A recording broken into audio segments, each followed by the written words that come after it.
Today we're removing the stereo from a Scion TC. We're going to start with our pry bar and pry the center console up from the dash, releasing clips. These clips release with pressure as you work your way around this panel.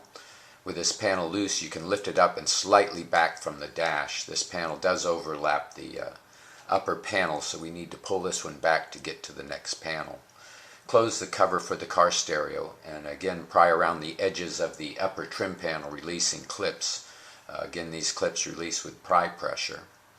This panel will pull forward and give you access to the main connector at the AC controls. There is a trigger towards the center of this connector that you squeeze into the connector and it allows it to be removed.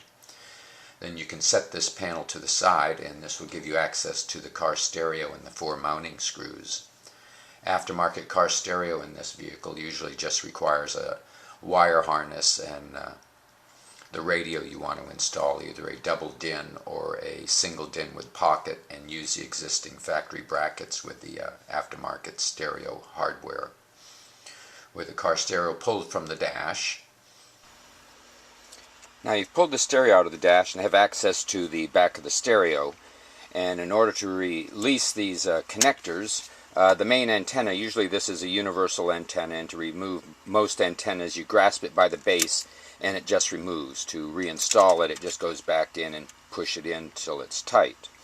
Now connectors are a little bit different story here. We have down the back here, we have the main connector into the back of the radio. And in order to remove this connector, I'm going to use my thumbnail and push down on this little trigger at the top of the connector. This will allow the lock on the connector to release, and usually you can wiggle this connector loose once pushing that trigger down. This can be difficult at times. There we go.